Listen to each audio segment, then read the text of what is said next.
May 20th, 1498. The morning sun burned across the Indian Ocean as Vasco da Gama stood on the deck of his weathered caravel, watching the coastline of Calicut emerge from the mist. Behind him lay 27,000 kilometers of unknown seas, storms that had shattered ships, diseases that had killed half his crew, and 10 months of sailing beyond the edge of every European map. Before him lay something no European had ever reached by sea, the fabled shores of India, source of the spices that had made Venice and Genoa rich beyond measure. Da Gama didn't know it yet, but this moment would transform a tiny kingdom on Europe's western edge into the world's first global empire. The age of Portuguese dominance had begun. But this extraordinary achievement didn't start with grand ambitions or royal decrees. It started 3.5 centuries earlier, on a dusty battlefield in the sun-scorched plains of southern Iberia, where a young count named Afonso Henriques made a decision that would change history. In 1139, Afonso led his warriors against the Almoravid forces at the Battle of Urique, deep in the Alentejo region, where summer heat shimmered above the dry earth. Medieval chronicles described his army as vastly outnumbered, perhaps 7,000 Portuguese, facing a Muslim coalition of 30,000 warriors that stretched across the horizon like a dark sea. The reality was probably more modest, but what happened next was undeniable. Afonso achieved a decisive victory, and standing among the bodies of his enemies, he proclaimed himself King of Portugal, establishing the House of Burgundy and creating Europe's longest-lived monarchy. And the new kingdom's survival required decades of careful diplomacy and brutal warfare. Afonso understood that his fragile realm needed clear borders and international recognition if it was to survive against the neighboring kingdoms of Leon and Castile, both larger and more powerful than his own. The Treaty of Zamora in 1143 brought the first major breakthrough when Alfonso II of Leon formally recognized Portuguese independence in exchange for feudal homage, a relationship that would gradually dissolve as Portugal grew stronger.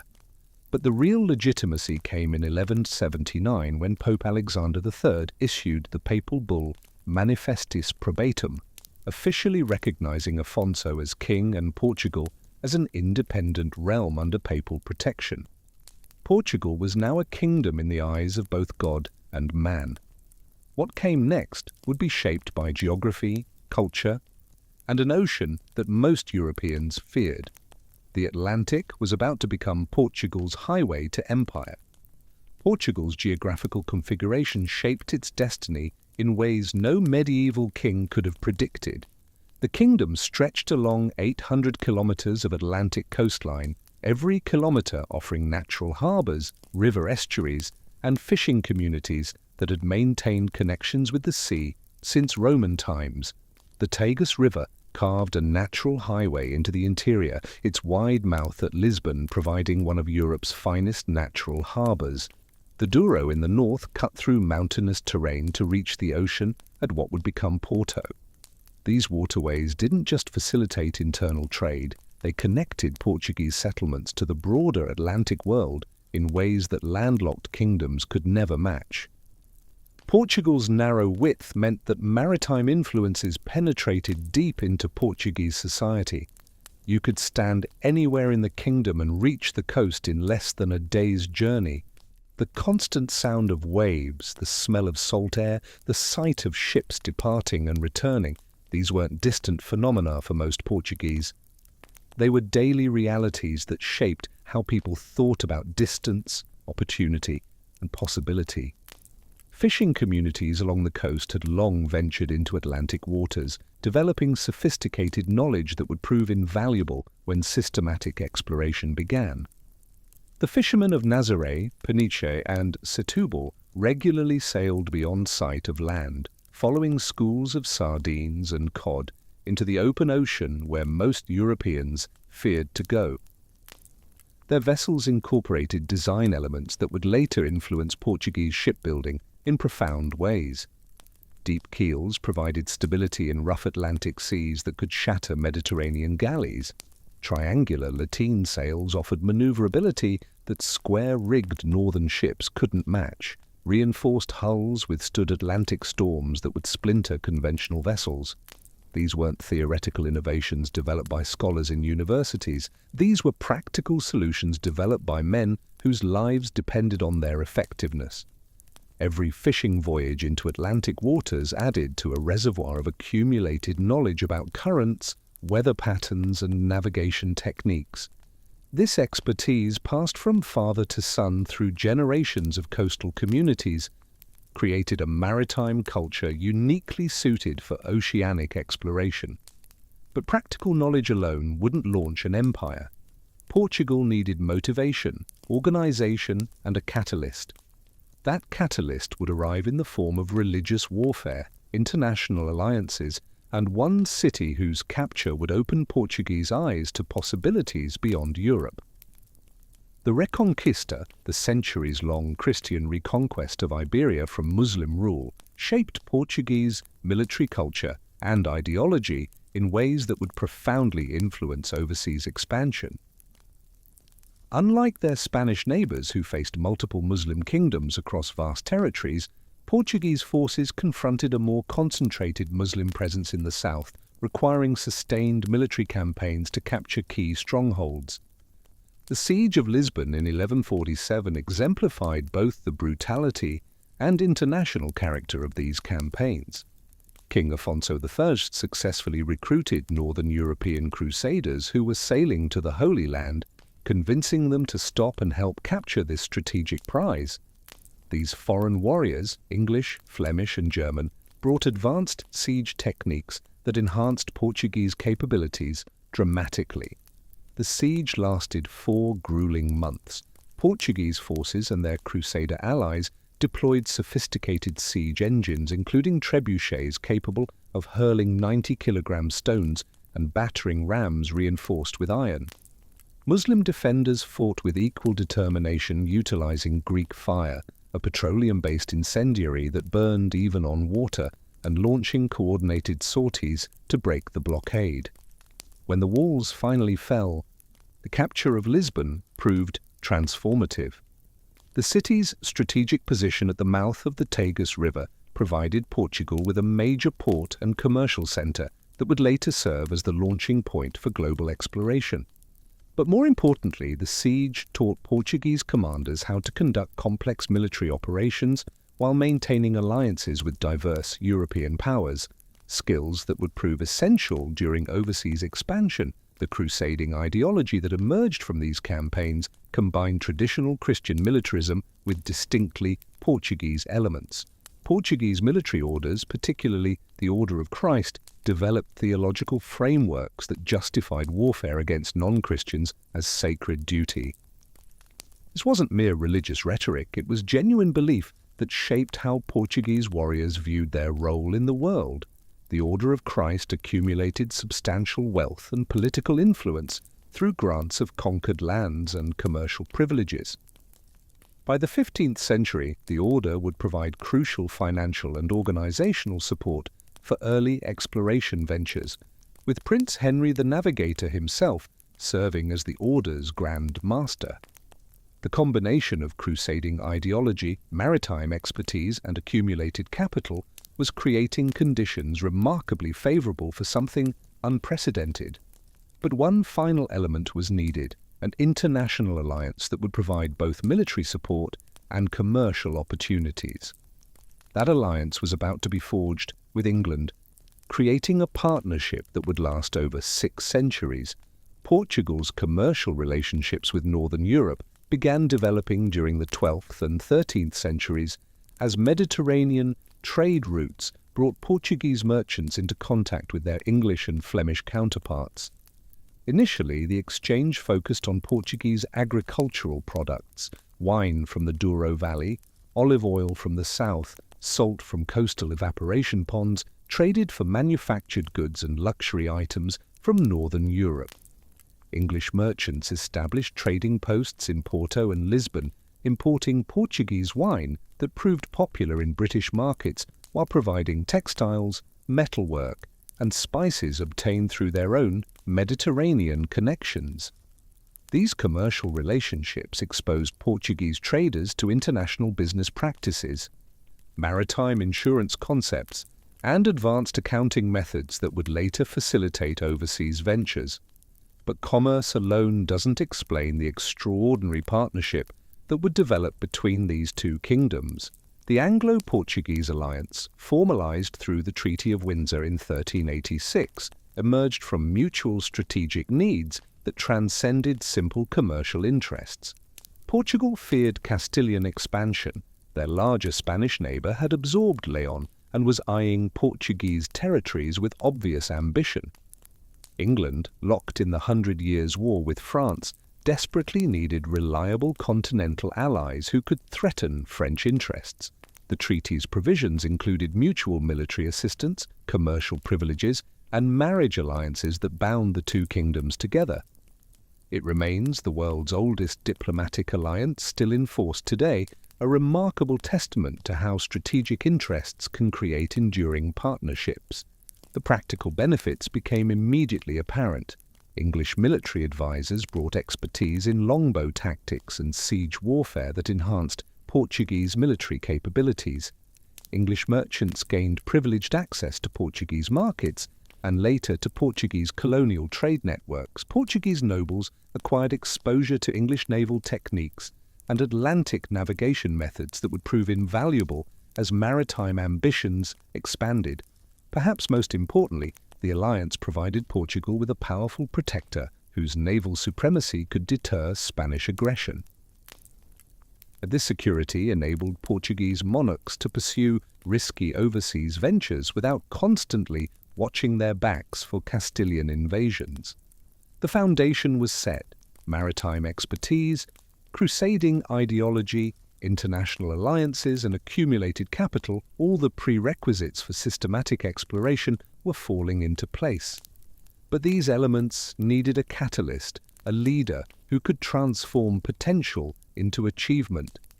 That leader emerged in the late 14th century in the person of King Denis, whose comprehensive reforms would accelerate Portugal's oceanic orientation. Denis established Portugal's first Royal Navy, galleys designed for both Mediterranean-style warfare and Atlantic navigation. He negotiated commercial agreements with Genoa and Venice, bringing Italian maritime expertise to Portuguese ports while securing access to Mediterranean trade networks. But what happened next would prove even more transformative. A crusade into Morocco was about to open Portuguese eyes to wealth and opportunities that would redirect the kingdom's entire future. The year was 1415, and nothing would ever be the same again. August 21st, 1415, dawn broke across the Strait of Gibraltar as nearly 200 Portuguese ships approached the fortified walls of Ceuta. King João III had assembled a formidable invasion force, 19,000 men, aboard galleys, carracks, and transport ships loaded with siege equipment, provisions, and horses. The Armada's appearance must have terrified Ceuta's defenders, who had grown accustomed to facing only modest raiding parties rather than a full-scale invasion. The fleet's composition reflected Portugal's growing naval sophistication: heavy carracks designed for Atlantic voyaging, sleek galleys equipped with bronze cannons, and specialized transport vessels that could carry cavalry units across open water. This was no longer a kingdom of fishermen. This was a maritime power announcing its arrival. Ceuta represented far more than a military target. The city controlled one of the most strategic positions in the Mediterranean world, commanding the southern entrance to the Strait of Gibraltar while serving as a crucial terminus for trans-Saharan trade routes. Gold dust from West Africa, ivory from the forests beyond the Sahara, exotic spices from distant Asian markets, fine textiles from Damascus and Baghdad, all flowed through Ceuta's warehouses. The city's massive limestone walls, reinforced with towers every 50 meters, enclosed a bustling commercial center where Genoese, Venetian, and Catalan merchants conducted business alongside Arab and Berber traders. The Portuguese had been watching this wealth flow past their shores for generations. Now they were about to seize it. The assault began at dawn with coordinated landing parties establishing beachheads while artillery units positioned their bombards to breach the fortifications. Portuguese forces demonstrated remarkable coordination, different units executing simultaneous attacks on multiple wall sections, while naval forces prevented any seaborne reinforcement or escape. The defenders, caught off guard by the invasion's scale and organization, managed only sporadic resistance before Portuguese troops breached the main gate and poured into the narrow streets. The city fell within a single day, astonishing contemporary observers and establishing Portugal's reputation as a formidable military power. But the real treasure wasn't the city itself, it was what the Portuguese discovered inside those warehouses. When they inventoried Ceuta's goods, they found quantities of gold, spices, and luxury items that exceeded their wildest expectations. Prince Henry, King João's third son, walked through those warehouses in a daze. Born in 1394, Henry had received comprehensive education in mathematics, astronomy, geography, and military engineering, but nothing in his studies had prepared him for this tangible evidence of the wealth flowing from Africa and Asia. He questioned the merchants, learning about trade routes extending deep into the African interior, about the sources of gold and spices, or about the Muslim networks that controlled this lucrative commerce. A transformative idea began forming in his mind. What if Portugal could bypass these Muslim intermediaries entirely? What if Portuguese ships could sail directly to the sources of this wealth? The prince didn't know it yet, but he had just conceived the strategy that would create the world's first global empire. And the place where he would turn this dream into reality was waiting, a wind-swept promontory at Europe's southwestern edge. Following the conquest of Ceuta, Prince Henry established his residence at Sagres, a wind-swept promontory at Portugal's southwestern extremity, where the Atlantic Ocean stretched endlessly toward unknown horizons. The location wasn't chosen randomly.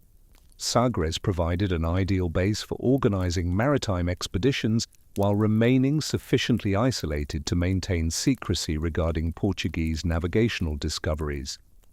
The prince understood that knowledge was power. Every advance in navigation, every discovery of wind patterns or coastal features represented strategic advantages that needed protection from European competitors. Here, at the edge of the known world, Henry transformed a remote outpost into Europe's most advanced center for maritime research. What emerged at Sagres represented a revolutionary approach to exploration, combining theoretical knowledge with practical experimentation on an unprecedented scale. Henry attracted scholars from across the Mediterranean world. Cartographers from Majorca brought expertise in map-making and chart production. Jewish astronomers contributed knowledge of celestial navigation and mathematical techniques. Italian ship designers shared advanced hull construction methods. Arabic translators provided access to Islamic geographical texts that described African and Asian territories unknown to Europeans. This wasn't a university in the traditional sense. It was something new, a research institution focused entirely on solving the practical problems of oceanic navigation. The innovations developed at Sagres addressed fundamental challenges that had previously limited maritime exploration. Portuguese craftsmen perfected the astrolabe's design, creating more precise instruments capable of determining latitude with unprecedented accuracy by measuring the sun's angle at noon. They developed improved compass designs that maintained reliability in rough seas while reducing magnetic deviation errors that could throw navigators hundreds of kilometers off course. Most significantly, they created detailed sailing directions, documenting wind patterns, current flows, and seasonal weather variations along the African coast. These rutters, as the sailing directions became known, enabled subsequent expeditions to navigate with confidence in previously unknown waters. But Henry's most important innovation was methodological. Each expedition received specific objectives, mapping coastal features, establishing contact with local populations, identifying trading opportunities, gathering intelligence about regions beyond immediate reach. Captains carried standardized equipment including measuring instruments, sample containers for exotic goods, and detailed questionnaires designed to gather consistent information. Upon return, captains debriefed extensively, their observations recorded and analyzed to inform subsequent voyages. This systematic approach ensured that each expedition contributed to Portugal's accumulated knowledge while minimizing risks. It was exploration as science, not adventure, and it was about to unlock a continent that Europeans had barely touched. But first, Portuguese navigators had to overcome a psychological barrier that had turned back every previous attempt. Cape Bojador waited, and medieval legends claimed that death lay beyond it. Cape Bojador represented far more than a geographical obstacle. This prominent headland, located 150 kilometers south of the Canary Islands, had become a psychological barrier that confined European maritime ambitions to familiar waters. Medieval geographical texts, largely derived from classical sources, described the waters beyond Cape Bojador as boiling seas where ships would burst into flames and crews would be transformed into black-skinned monsters. The sea supposedly turned green and thick like molasses. Monsters lurked beneath the surface. The sun's heat intensified to lethal levels. These terrifying legends, combined with the Cape's treacherous currents and frequent storms, had deterred all previous exploration attempts. 14 separate expeditions dispatched by Prince Henry had turned back before reaching the Cape, their captains reporting that the dangers were too extreme to risk. Gil Earnes, a young squire in Prince Henry's household, finally succeeded in rounding Cape Bojador in 1434 after multiple failed attempts. His small caravel, equipped with the latest navigational instruments and sailing techniques developed at Sagres, carefully approached the Cape during favorable weather conditions. The psychological pressure must have been enormous. Generations of sailors had insisted that death waited beyond this point. Earnes took a deep breath, ordered his crew to maintain course, and pushed past the Cape into waters that every legend said would kill them all. And he discovered something remarkable. The waters beyond Bojador weren't boiling. They contained normal Atlantic currents and winds. The sea wasn't green. There were no monsters. The sun didn't intensify to lethal temperatures. Everything the legends had promised was false. Earnes returned to Portugal with detailed observations of the coast beyond Cape Bojador, shattering medieval geographical myths while demonstrating the effectiveness of Portuguese navigational innovations. The psychological breakthrough proved even more important than the geographical one. If the legends about Cape Bojador were false, what other medieval myths were equally unfounded? Perhaps the ocean didn't boil at the equator, perhaps Africa didn't extend forever southward, perhaps a sea route to Asia actually existed.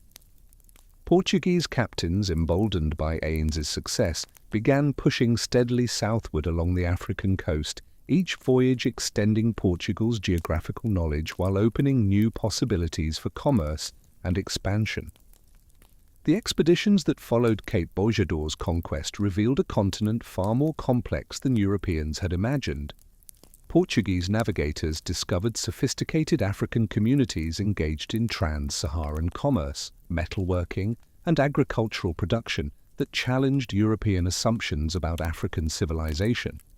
These weren't the primitive peoples described in medieval texts. These were organized societies with established trade networks, political systems, and cultural achievements that commanded respect.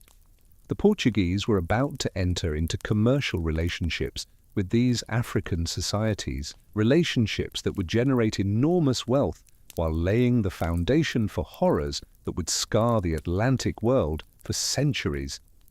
The slave trade was about to begin, and nothing would ever justify what followed. The establishment of Portuguese trading posts along the West African coast represented a fundamental shift from purely exploratory activities to systematic commercial exploitation. Arguin Island, where Portuguese traders established their first permanent settlement in 1448, served as both fortified base and commercial centre. Located near the mouth of the Senegal River, Arguin provided access to trade routes extending deep into the African interior, enabling Portuguese merchants to acquire gold, ivory, and other valuable commodities without the expense and risk of overland expeditions. But they discovered something else that African traders were willing to sell: human beings. The Atlantic slave trade emerged gradually from these early commercial relationships, initially representing only one component of Portuguese African commerce rather than its primary focus. Portuguese traders discovered that African societies maintained well-established slavery systems and were willing to exchange captives for European manufactured goods, metal tools, textiles, and later firearms.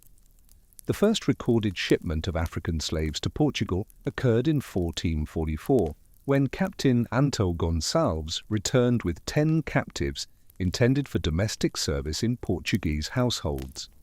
The numbers seemed modest at first: a few dozen people annually, purchased for domestic service, skilled labour, or small-scale farming. Portuguese authorities carefully controlled the process, ensuring that enslaved Africans received Christian instruction and theoretically possessed legal protections. But these early restrictions would gradually erode as economic incentives overwhelmed moral considerations. The discovery of the Cape Verde Islands in 1456 by Diogo Gomes and Antonio de Noli provided Portugal with an invaluable strategic base. These uninhabited volcanic islands, located 500 kilometers west of the Senegal coast, offered fresh water, fertile soil, and natural harbors. Portuguese colonists quickly established settlements, introducing European crops and livestock, while developing sugar plantations worked by enslaved Africans transported from the mainland. The Cape Verde Islands became a crucial resupply station for expeditions heading further south, while serving as a commercial center where African goods could be processed for European markets. The pattern was set: Portuguese bases, African slaves, plantation agriculture. This system would later be transferred to Brazil with devastating consequences. As Portuguese expeditions pushed further south along the Guinea coast during the 1450s and 1460s, they encountered increasingly sophisticated African societies. The Kingdom of Mali, though centered far inland, maintained commercial relationships with coastal communities that Portuguese traders could access. Portuguese merchants discovered that Africans produced high-quality gold, worked iron and copper with considerable skill, and created textiles rivaling European products in beauty and durability. These discoveries challenged European assumptions about African capabilities while creating commercial opportunities that generated substantial profits for Portuguese traders and royal authorities. But with every ton of gold that flowed to Lisbon, with every ivory tusk loaded onto Portuguese ships, came human beings in chains. The wealth that would finance Portugal's empire came soaked in African blood, and the man who would complete the next breakthrough in Portuguese exploration was already preparing for a voyage that would change everything. His name was Bartolomeu Dias, and he was about to discover the sea route to Asia. February 1488. Bartolomeu Dias stood on the deck of his caravel São Cristóvão, peering through Atlantic mist at a coastline that ran eastward rather than southward. For months, his small fleet, 2 caravels and a supply ship, had battled treacherous currents and howling winds along the South African coast, pushing further south than any European had ever ventured. His crew, exhausted from weeks of fighting contrary winds and mountainous seas, had grown increasingly restless as familiar coastal landmarks disappeared, and the African shoreline seemed to curve endlessly toward the unknown. Many demanded immediate return to Portugal. They had sailed beyond the edge of their world, and terror was replacing courage. The breakthrough came through fury, not navigation. a massive storm system drove Dias's fleet far from the coast for 13 terrifying days. When the tempest finally subsided and Portuguese navigators regained sight of land, they discovered something extraordinary. The coastline now ran eastward rather than southward. They had unknowingly rounded the continent's southern extremity and entered the Indian Ocean. Dias initially named this treacherous headland Cabo Tormentoso, the Cape of Storms, reflecting the violent weather that had nearly destroyed his expedition. King João II would later rename it Cabo da Boa Esperança, the Cape of Good Hope, recognizing its significance as the gateway to Asian waters. After centuries of sailing south along Africa's endless coastline, Europeans had finally found the corner. But Dias's crew had reached their breaking point. Already pushed beyond their comfort zones by the extended voyage, they witnessed the power of storms guarding the Cape's approaches and understood they possessed limited provisions for further exploration. Many sailors, illiterate fishermen from Portuguese coastal villages, believed they had sailed to the edge of God's creation and that continuing would invite divine punishment. Dias, recognizing his crew's legitimate concerns while grasping the historical importance of his position, agreed to continue eastward for just 3 more days before beginning the return journey. During this brief extension, Portuguese navigators confirmed that the African coast continued trending northeastward, providing conclusive evidence that a sea route to Asia lay within reach. The return voyage proved nearly as challenging as the outbound journey, with Dias's fleet battling the same contrary winds and currents. The supply ship, which had been cached at a protected bay during the southern exploration, had been destroyed by local inhabitants, forcing the expedition to continue with reduced provisions. Despite these hardships, Dias successfully navigated back to Lisbon in December 1488, carrying charts and sailing directions that would prove invaluable for future expeditions. His achievement demonstrated that the Indian Ocean could be reached by sea, opening possibilities for direct trade with Asian markets that had previously remained accessible only through expensive overland routes controlled by Muslim intermediaries. The Portuguese court erupted in celebration. The route to Asia's riches was open. Now they needed to exploit it. And the man who would complete this task was already being selected. His name was Vasco da Gama, and his voyage would establish Portugal as a global superpower. King João II immediately began planning a comprehensive expedition to exploit Dias's discovery and establish Portuguese commercial relationships with Asian rulers. The king understood that successfully navigating to India represented only the first step in a complex process requiring diplomatic negotiations, military preparations, and substantial financial investments. Portuguese intelligence networks developed through decades of African exploration provided valuable information about Asian political systems, commercial practices, and potential trading opportunities. The king's advisors compiled detailed reports on Indian Ocean navigation, monsoon patterns, and the locations of major Asian ports based on information gathered from Arab merchants, captured sailors, and geographic texts acquired through various sources. Everything was being prepared for the most important voyage in Portuguese history. The selection of Vasco da Gama to command this crucial expedition reflected careful consideration of the leadership qualities required for such an ambitious undertaking. Born into a minor noble family with maritime connections, da Gama possessed both the social standing necessary for diplomatic negotiations and the practical experience required for oceanic navigation. His previous service in Portuguese naval operations had demonstrated his ability to maintain discipline during extended voyages while managing complex logistics. Perhaps most importantly, da Gama had proven his capacity for decisive action in challenging circumstances, a quality that would prove essential when dealing with unfamiliar cultures in Asian waters. He was ruthless, determined, and absolutely committed to Portuguese success.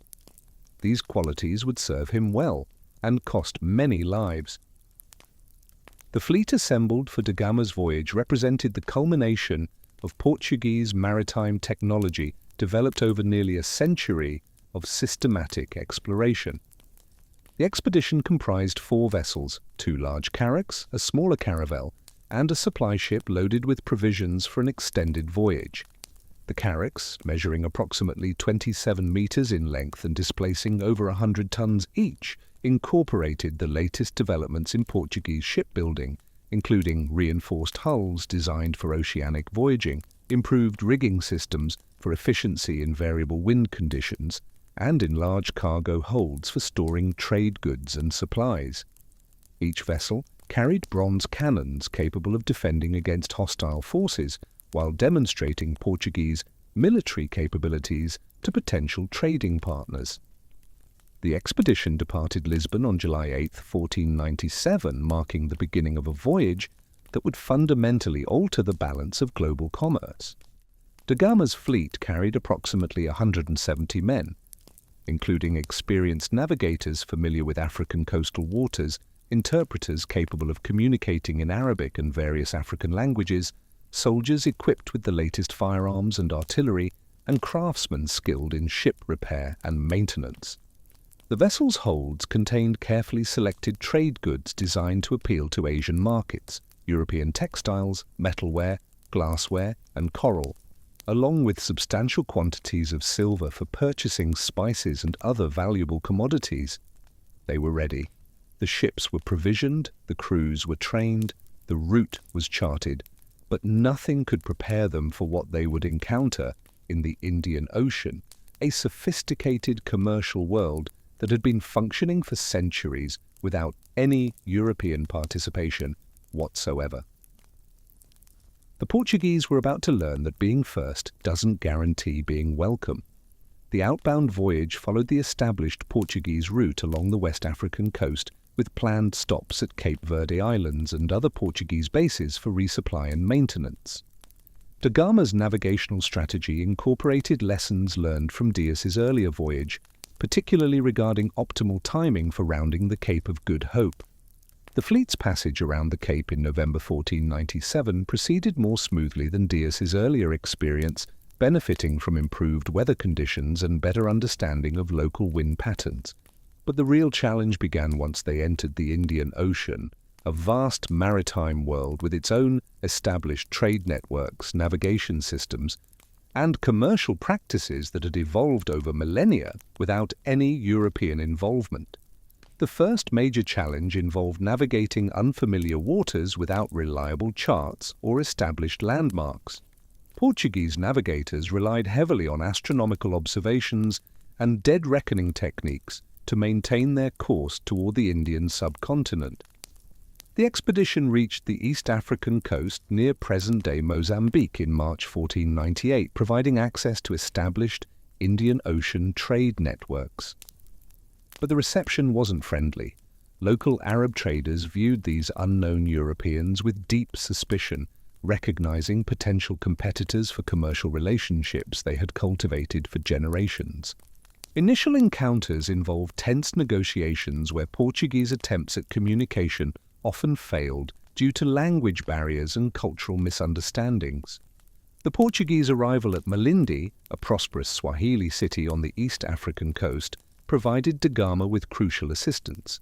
The city's ruler, engaged in ongoing conflicts with neighboring Mombasa, welcomed the Portuguese as potential allies while offering practical support for their continued voyage.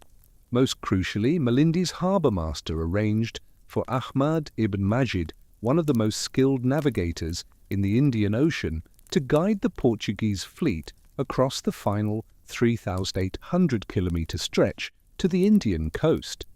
This collaboration between Portuguese and Arab maritime expertise exemplified the complex cultural exchanges that would characterize early European expansion into Asian waters. Ibn Majid's decision to assist the Portuguese would later be portrayed by some Arab historians as a catastrophic mistake that enabled European domination of the Indian Ocean. But in 1498 it seemed like simple commercial cooperation. The 23-day crossing from East Africa to India tested both Portuguese seamanship and the reliability of their vessels under monsoon conditions. The fleet encountered the full force of the southwest monsoon, sustained winds exceeding 40 knots, and seas reaching heights of 6 meters or more. Portuguese ships designed primarily for Atlantic conditions struggled with the different wave patterns and wind characteristics of monsoon weather systems. Several crew members succumbed to scurvy and other diseases during the crossing, highlighting the medical challenges associated with extended oceanic voyages in tropical climates. But on May 20, 1498, da Gama's fleet finally reached the Indian coast near Calicut, completing the first successful European voyage to Asia via the Cape of Good Hope route. They had arrived. The question was, would anyone want to trade with them? Calicut, one of the most important commercial centers on India's Malabar coast, served as a major hub for the spice trade, connecting Asian producers with Middle Eastern and European markets. The city's bustling harbors accommodated vessels from across the Indian Ocean region, Chinese junks with their distinctive mat sails, Arab dhows built from Indian teak, and various local craft engaged in coastal trading. The Portuguese arrival created immediate interest among local merchants and officials, though initial communications proved challenging due to language barriers and cultural misunderstandings. When Portuguese sailors finally made contact with local authorities, they asked if there were any Christians in the city. The response they received, they thought they heard, "yes," turned out to be a linguistic confusion that would have comical consequences.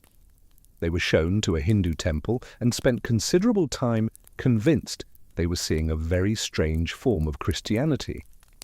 The Zamorin of Calicut, the city's hereditary ruler, initially received the Portuguese delegation with cautious interest, viewing these unknown Europeans as potentially valuable trading partners.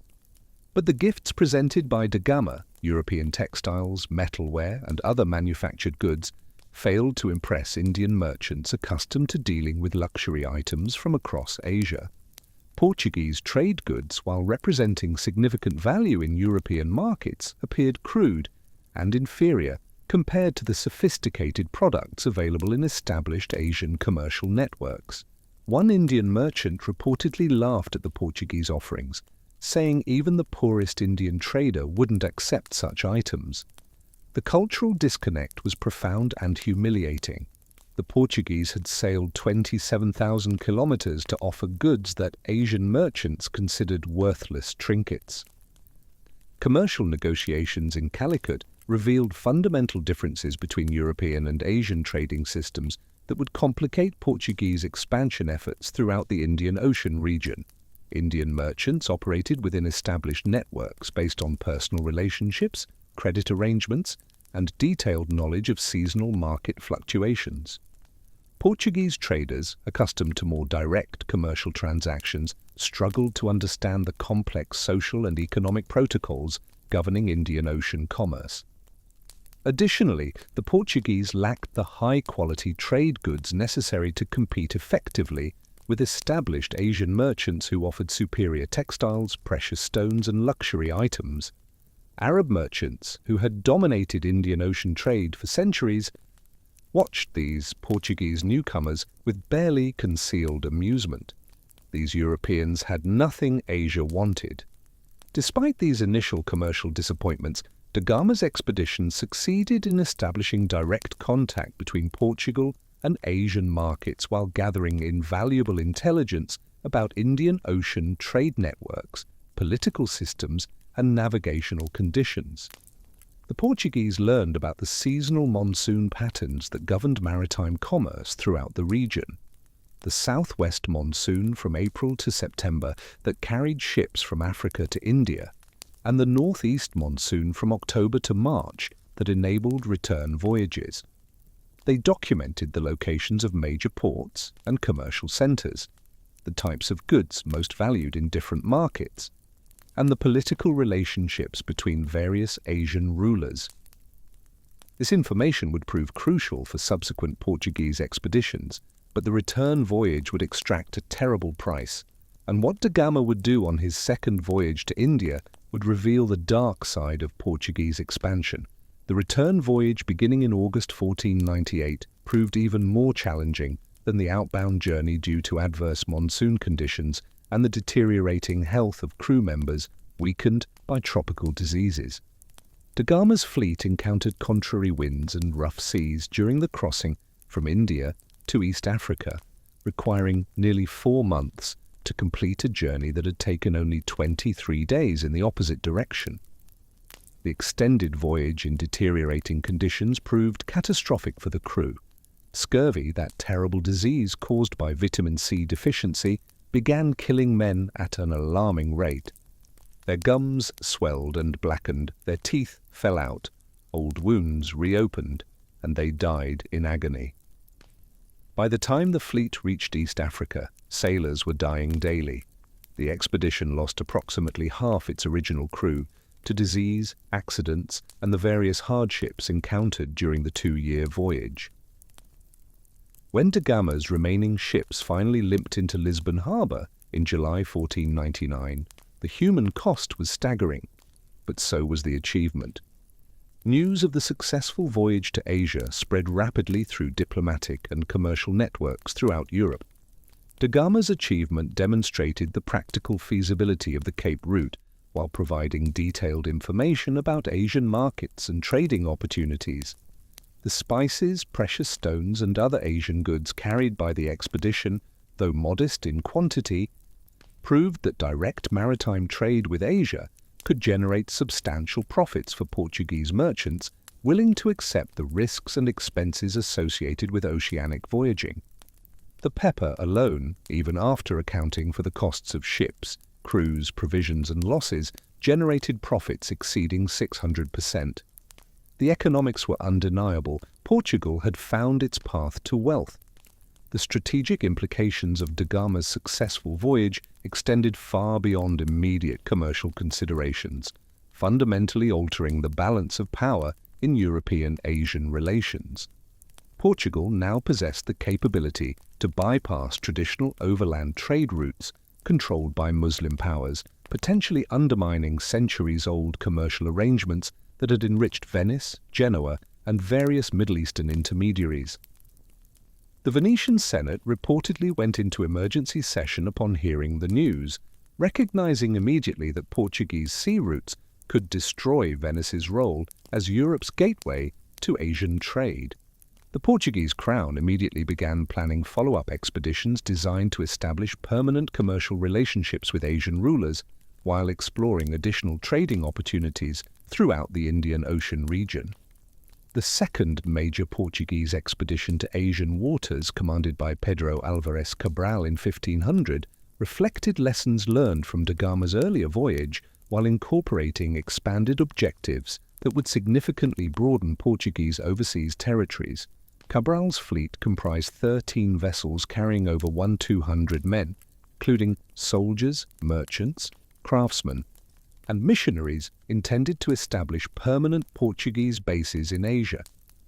The expedition's scale demonstrated Portuguese commitment to systematic exploitation of the Asian trade route rather than merely conducting exploratory voyages. King Manuel I provided Cabral with detailed instructions for establishing commercial agreements with Asian rulers, constructing fortified trading posts, and gathering intelligence about potential expansion opportunities throughout the Indian Ocean region. But Cabral's fleet would never reach Asia without first making an unexpected discovery that would transform Portuguese colonial strategy. The New World was about to enter Portuguese hands, completely by accident. April 22nd, 1500. Cabral's lookout spotted an unknown coastline emerging from the western horizon, land that shouldn't have been there according to every chart and map the Portuguese possessed. Following Da Gama's route along the West African coast, Cabral's fleet had been driven westward by adverse winds and currents, carrying them far from their intended course. What they had discovered was the eastern shore of South America, a landmass that would become Brazil and ultimately transform into Portugal's most valuable overseas possession. The accidental nature of this discovery has been debated by historians, some arguing that Portuguese navigators had secret knowledge of South American lands, others maintaining it was genuine chance. Regardless, the timing proved fortuitous for Portugal, occurring just as Spain was establishing its own American empire following Columbus's voyages. Cabral spent 10 days exploring this new coastline, making contact with indigenous peoples who demonstrated friendliness toward these strange visitors from across the ocean. The native inhabitants, members of various Tupi-speaking groups, lived in societies that appeared technologically primitive compared to the sophisticated civilizations Portuguese explorers had encountered in Africa and Asia. They possessed no obvious wealth in the form of precious metals or luxury goods, living in settlements that seemed modest by European standards. Cabral's men found the indigenous peoples remarkably generous, offering food and assistance while showing curiosity about European tools and weapons. But their apparent lack of gold, silver, or valuable trade goods reinforced Portuguese perceptions that Brazil represented a marginal addition to their expanding overseas empire. Interesting, but hardly a priority compared to the spice riches of Asia. Cabral dispatched one ship back to Portugal with news of the discovery while continuing with his main fleet toward India. The message reached King Manuel III, who immediately claimed the territory for Portugal under the terms of the Treaty of Tordesillas, a 1494 agreement with Spain that divided the world's undiscovered territories between the two Iberian powers along a north-south line through the Atlantic. By extraordinary fortune, Brazil fell on the Portuguese side of this line, giving Portugal legal claim to substantial South American territories. But for the moment, Brazil remained an afterthought. The real focus remained on establishing Portuguese dominance over Indian Ocean trade routes, and Cabral's fleet continued toward Asia with their original objectives largely unchanged. When Cabral finally reached India, he discovered that Portuguese-Asian relations had deteriorated significantly since da Gama's initial voyage. Arab merchants, recognizing the threat posed by Portuguese competition, had poisoned the Zamorin of Calicut against these European newcomers. When violence erupted and Portuguese traders were killed, Cabral responded with devastating naval bombardment of Calicut, killing thousands of civilians and destroying the city's commercial infrastructure. This brutal retaliation established a pattern of Portuguese behavior in Asia. When trade negotiations failed, Portuguese cannons provided persuasive arguments. The age of peaceful commerce was over before it truly began. Portuguese expansion in Asia would be built on fortified bases, naval supremacy, and the constant threat of violence. And the architect of this militarized empire was about to take command. His name was Afonso de Albuquerque, and his vision would create the Estado da India, the Portuguese Asian empire that would dominate the Indian Ocean for a century. The establishment of Portuguese dominance over Indian Ocean trade routes required more than successful voyages and diplomatic negotiations. It demanded the creation of a comprehensive maritime empire capable of controlling vast oceanic distances through strategic fortifications and naval supremacy. By 1515, Portuguese forces had constructed an impressive network of fortified bases extending from Hormuz in the Persian Gulf to Malacca on the Malay Peninsula, each positioned to command crucial maritime choke points and commercial centers. The Estado da India, as this sprawling Asian empire became known, represented an unprecedented achievement in maritime imperialism, connecting diverse territories through Portuguese naval power while generating enormous wealth through controlled access to Asian luxury goods. Afonso de Albuquerque, appointed as Portuguese viceroy in 1509, transformed Portuguese presence in Asia from scattered trading posts into a systematic empire. Albuquerque understood that controlling the spice trade required controlling strategic locations that could intercept commerce between Asian producers and traditional Middle Eastern buyers.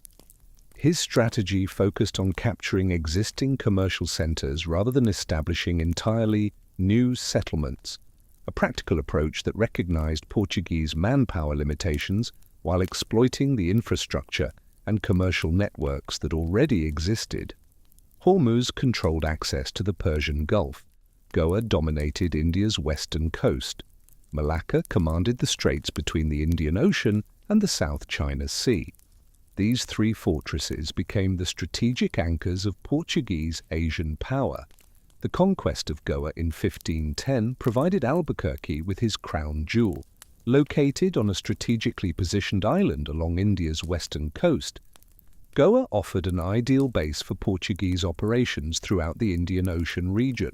The city's natural harbour could accommodate large fleets, while its defensive position offered protection against both land-based attacks and naval assault. Albuquerque's conquest involved complex negotiations with local Hindu rulers who viewed Portuguese forces as potential allies against Muslim sultanates, a pattern of exploiting local conflicts that Portuguese commanders would repeat throughout Asia.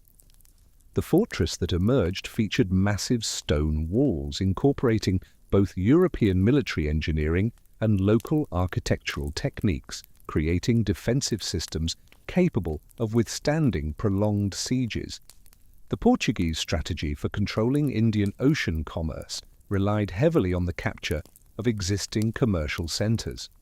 Hormuz, located on a small island at the entrance to the Persian Gulf, controlled access to one of the world's most lucrative trade routes, connecting Asian markets with Middle Eastern commercial centers.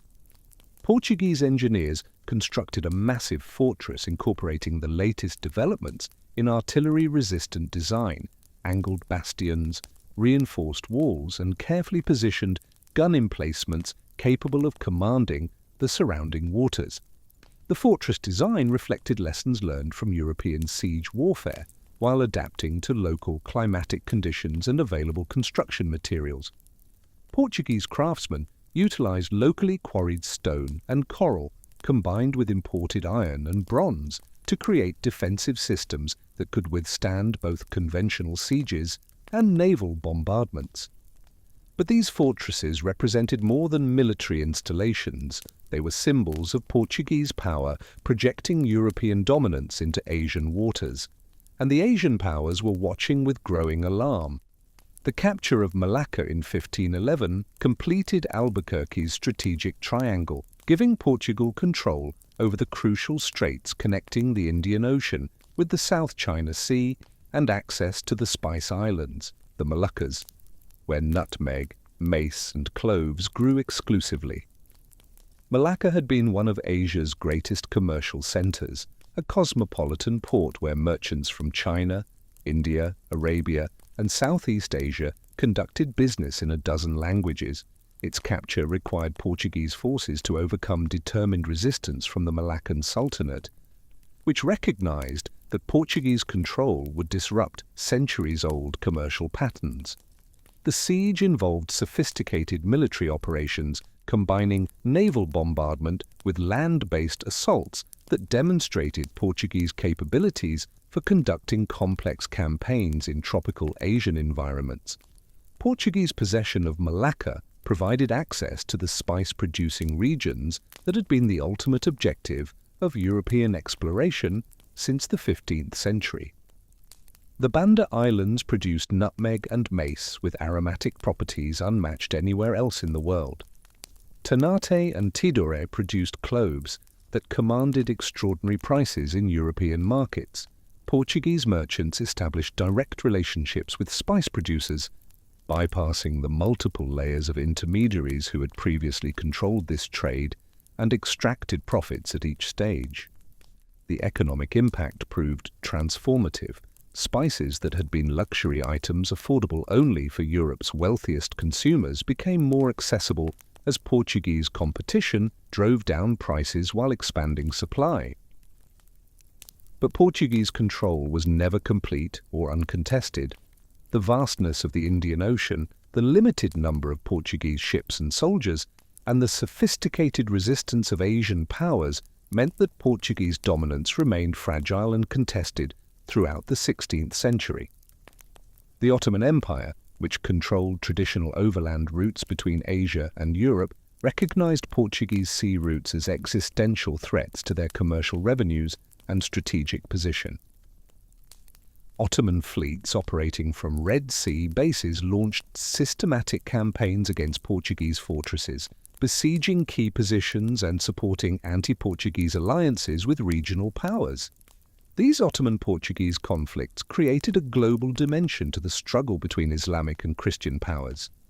The complex relationships between Portuguese administrators and Asian rulers required sophisticated diplomatic skills rarely associated with European colonial enterprises. Portuguese success in establishing tributary arrangements with various Indian principalities depended largely on their ability to present themselves as valuable military allies rather than conquering invaders.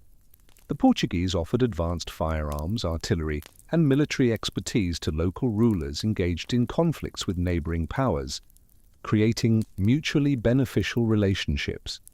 These arrangements typically involved formal treaties, specifying Portuguese obligations to provide military assistance in exchange for commercial privileges, territorial concessions, and tribute payments. It was empire on the cheap, using Asian conflicts to establish Portuguese influence without the enormous expense of full-scale conquest. But this delicate balance required constant attention, skilled diplomacy, and the ever-present threat that Portuguese cannons could quickly remind reluctant allies of the costs of defiance. The arrival of Jesuit missionaries in Asia during the 1540s introduced a new dimension to Portuguese imperial strategy, combining religious conversion efforts with commercial and political objectives.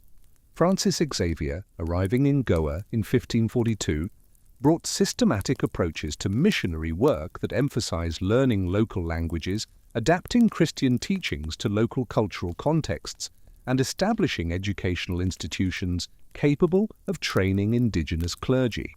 His extensive travels throughout Portuguese Asia, including visits to India, Southeast Asia, and eventually Japan, created networks of Christian communities that provided Portuguese administrators with additional sources of local support and intelligence. Xavier's methods reflected sophisticated understanding of the cultural challenges associated with religious conversion in complex societies. The Portuguese presence in Japan, initiated by Xavier's arrival in 1549, demonstrated both the potential and limitations of European missionary and commercial activities in sophisticated Asian societies. Japanese rulers, particularly the powerful daimyo who controlled regional territories, showed considerable interest in Portuguese firearms and military techniques, while remaining skeptical about Christian religious teachings. The complex political situation in 16th-century Japan, characterized by ongoing warfare between competing feudal lords, created opportunities for Portuguese merchants and missionaries to establish relationships with various factions.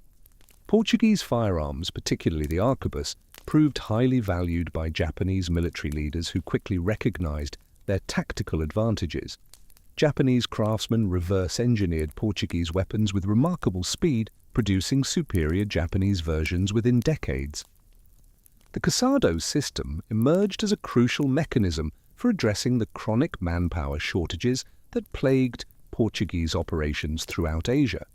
This arrangement encouraged Portuguese men to marry local women and establish permanent residence in Asian territories, creating a population of mixed Portuguese-Asian families with strong incentives to support Portuguese commercial and political interests. The casados, as these married settlers became known, served multiple functions, providing local knowledge and language skills, establishing commercial networks extending beyond formal Portuguese territories, and creating communities capable of maintaining Portuguese cultural and religious practices in distant locations. Many casado families accumulated substantial wealth through commercial activities, creating a prosperous middle class that provided crucial support for Portuguese imperial administration. The economic benefits of the spice trade provided the financial foundation for the Estado da India, generating revenues that supported Portuguese military operations while enriching merchants and royal treasuries. The pepper trade alone generated enormous profits. Portuguese merchants typically purchased pepper directly from Indian producers at relatively low prices, then transported it to European markets where demand consistently exceeded supply, generating profit margins often exceeding 300%. Portuguese control over cinnamon from Ceylon, Sri Lanka, nutmeg from the Banda Islands, and cloves from Ternate and Tidore provided monopolistic advantages that enabled Portuguese traders to manipulate prices while extracting maximum profits. But this golden age wouldn't last. Storm clouds were gathering on multiple horizons. Spanish absorption, Dutch competition, and English piracy would soon threaten everything Portugal had built in Asia. The year 1580 would bring catastrophe. August 4, 1578. The Moroccan sun beat down mercilessly on the killing fields of Alcácer Quibir as King Sebastian I of Portugal lay dying among thousands of his slaughtered soldiers. The young king's reckless crusade into Morocco had not only resulted in his own death and the destruction of Portugal's nobility, but had also precipitated a succession crisis that would fundamentally alter Portuguese imperial history. Sebastian's body was never recovered from the chaotic retreat, leaving Portugal without a clear heir and creating opportunities for foreign intervention that would reshape the Iberian Peninsula's political landscape. Portugal stood on the brink of losing its hard-won independence, and with it, control of its vast overseas empire. Cardinal Henry, Sebastian's elderly great-uncle, assumed the throne as a transitional ruler, but his advanced age and clerical status made it clear that Portugal faced an uncertain dynastic future. The succession crisis attracted multiple claimants, each representing different political factions and international alliances. Philip II of Spain possessed perhaps the strongest legal claim through his mother, Isabella of Portugal, making him a grandson of King Manuel I. His claim was further strengthened by his marriage to Maria Manuela of Portugal.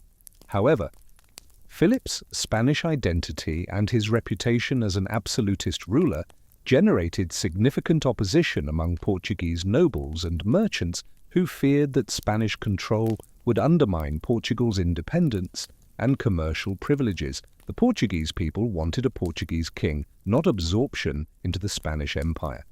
Antonio, Prior of Crato, emerged as the primary Portuguese alternative to Philip II's Spanish candidacy.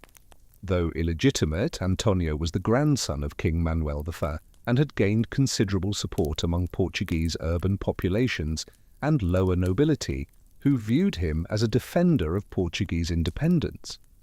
His supporters included many merchants engaged in overseas trade who feared that Spanish control would subordinate Portuguese commercial interests to Castilian priorities. Antonio's cause attracted international support from France and England, both seeking to prevent Spanish expansion and the creation of a unified Iberian empire that would dominate European and global politics. The military campaign that decided Portugal's fate unfolded with surprising speed and efficiency, demonstrating Philip II's superior resources and organizational capabilities. The Duke of Alba, Philip's experienced military commander, assembled a formidable invasion force comprising approximately 40,000 troops, veteran Spanish infantry, Italian mercenaries, and German cavalry that had proven their effectiveness in European warfare. This army crossed the Portuguese frontier in June 1580, advancing methodically toward Lisbon while Portuguese resistance crumbled. Most Portuguese nobles either remained neutral or actively supported Philip's candidacy in hopes of preserving their privileges under Spanish rule. The decisive Battle of Alcántara on August 25, 1580, effectively ended Portuguese resistance as Antonio's hastily assembled forces, 7,000 men including militia, French volunteers, and enthusiastic but poorly trained civilians, were systematically destroyed by Alba's professional army. Antonio fled to France, leaving Philip II as undisputed master of Portugal and its vast overseas empire. Portugal's independence was over, and the consequences for the Portuguese Empire would prove catastrophic. Philip II's succession to the Portuguese throne as Philip I of Portugal created the world's largest empire, spanning territories across Europe, Africa, Asia, and the Americas that dwarfed any previous imperial achievement. The combined Spanish-Portuguese Empire controlled crucial maritime routes connecting the Atlantic and Pacific Oceans, while dominating global trade in luxury goods, precious metals, and tropical commodities. Spanish territories in the Americas, Mexico and Peru with their vast silver mines, now complemented Portuguese possessions in Brazil, Africa, and Asia, creating an integrated imperial system capable of mobilizing unprecedented resources. The union fundamentally altered the global balance of power while creating new opportunities and challenges for imperial administration. The initial terms of the Iberian Union, negotiated in the Treaty of Tomar in 1581, reflected Philip II's recognition that Portuguese cooperation would be essential for maintaining effective control over Portugal's extensive overseas territories. Philip promised to maintain Portuguese administrative structures, respect existing laws and customs, appoint only Portuguese officials to positions within Portuguese territories, and preserve Portugal's separate identity within the broader Spanish Empire. These concessions were designed to reassure Portuguese elites that union with Spain would enhance, rather than diminish, their opportunities for advancement through imperial service. On paper, Portugal would maintain its autonomy. In practice, Spanish priorities would increasingly dominate Portuguese policy. The practical implementation proved more complex than the treaty's formal language suggested. Philip II's ongoing conflicts with the Dutch Republic, England and France required mobilization of resources from throughout the Spanish Empire, including Portuguese territories that had previously remained largely isolated from European warfare. Portuguese fortresses in Asia and Africa found themselves targets of Dutch and English attacks motivated primarily by anti-Spanish rather than anti-Portuguese sentiments. The Estado de India, which had developed its defensive strategies around conflicts with local Asian powers and Muslim competitors, now faced systematic assault from well-equipped European naval forces possessing advanced artillery and experienced crews. The rules had changed, and Portugal's Asian empire was suddenly on the defensive. The Dutch challenge to Portuguese dominance in Asia emerged directly from the broader European conflict between Spain and the Dutch Republic. Dutch merchants and naval commanders recognized that attacking Portuguese territories represented an effective means of disrupting Spanish imperial revenues. The Dutch East India Company, established in 1602 with substantial capital resources and government support, possessed financial and organizational advantages that enabled it to mount sustained campaigns against Portuguese positions throughout the Indian Ocean region. Dutch naval forces, equipped with the latest artillery and manned by experienced crews, proved capable of challenging Portuguese control over strategic fortresses and commercial centers that had remained secure for decades. The Siege of Malacca in 1606 demonstrated the new level of threat that Dutch forces posed. Though the Portuguese successfully defended Malacca during this initial assault, the siege revealed the vulnerability of Portuguese positions to sustained European attack. The golden age of Portuguese dominance was ending. The Dutch were coming, and they were better armed, better financed, and absolutely determined to seize control of the spice trade. Portuguese Asia was about to burn. The Dutch capture of Ambon in 1605 marked the beginning of systematic Dutch expansion in Southeast Asian waters, as company forces demonstrated their ability to seize and hold Portuguese territories while establishing alternative commercial networks. The fortress of Ambon, strategically positioned to control access to the valuable spice-producing regions of the Moluccas, had served as a crucial component of Portuguese commercial dominance in Southeast Asia. Dutch possession of this fortress enabled them to establish direct relationships with local spice producers, while denying Portuguese merchants access to some of their most profitable trading opportunities. The loss of Ambon forced Portuguese administrators to reassess their defensive priorities while seeking new strategies for maintaining their commercial position in increasingly competitive Asian markets. The establishment of Batavia in 1619 provided the Dutch East India Company with a fortified headquarters comparable to Portuguese Goa, creating a permanent base for Dutch operations throughout the Indonesian archipelago. The city's strategic position on Java's northwestern coast enabled Dutch forces to control maritime traffic through the crucial Sunda Strait while serving as a central depot for collecting and processing spices from throughout the region. Dutch engineers constructed massive fortifications incorporating the latest developments in military architecture, star-shaped bastions, reinforced walls, and carefully positioned artillery emplacements designed to withstand both land-based sieges and naval bombardments. The fortress city that emerged rivaled any Portuguese installation in Asia while demonstrating Dutch commitment to permanent territorial control rather than merely commercial exploitation. The Dutch West India Company, established in 1621, extended Dutch challenges to Portuguese imperial dominance into the Atlantic world, targeting Brazilian territories that had become crucial sources of revenue for the Spanish-Portuguese Empire. Company directors recognized that successful attacks on Portuguese sugar-producing regions could simultaneously damage Spanish imperial finances while establishing Dutch control over lucrative tropical commodities. The Dutch invasion of Bahia in 1624, though ultimately unsuccessful, demonstrated Dutch capabilities for projecting military power across the Atlantic while revealing Portuguese vulnerabilities in defending their American territories against European competitors. The Portuguese had grown complacent in Brazil, assuming their vast territories were too remote and too large to attract serious European challenge. They were wrong. The Dutch conquest of Pernambuco in 1630 represented the most serious challenge to Portuguese territorial control in the Americas, as company forces successfully established a permanent foothold in Brazil's most productive sugar-producing region.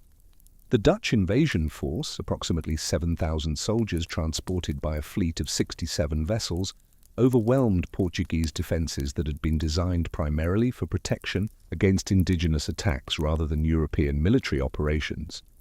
Dutch commanders quickly captured the ports of Recife and Olinda, establishing control over the region's sugar exports while beginning systematic efforts to attract Portuguese planters and their enslaved workers to accept Dutch rule in exchange for commercial privileges and religious tolerance. For nearly a quarter century, the Dutch would rule much of northeastern Brazil, demonstrating that Portuguese imperial control was far more fragile than anyone had imagined. But the Portuguese wouldn't accept this loss quietly. The fight for Brazil was about to begin, and it would be brutal. The administration of Dutch Brazil under Johan Maurits van Nassau-Siegen demonstrated sophisticated approaches to colonial governance that challenged Portuguese assumptions about colonial loyalty. Nassau implemented policies designed to attract Portuguese settlers, religious tolerance for Catholics, protection of property rights, and opportunities for participation in colonial administration.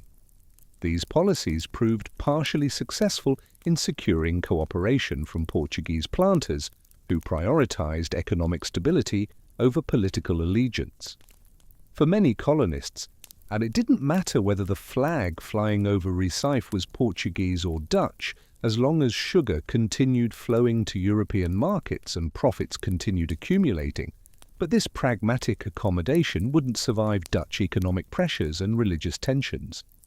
The recovery of Pernambuco from Dutch control in 1654 demonstrated Portuguese capabilities for successful offensive operations in the Americas, while revealing the importance of colonial populations in determining imperial outcomes.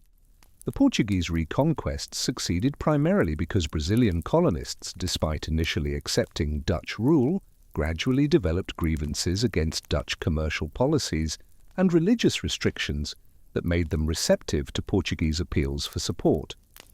The insurrection of Pernambuco, as the anti-Dutch uprising became known, combined regular Portuguese troops with colonial militia forces and enslaved Africans who were promised freedom in exchange for military service.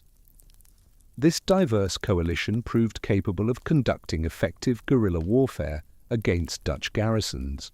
The Battle of Guararapes in February 1649 marked the decisive engagement as Portuguese and Brazilian forces demonstrated their ability to defeat Dutch troops in conventional warfare.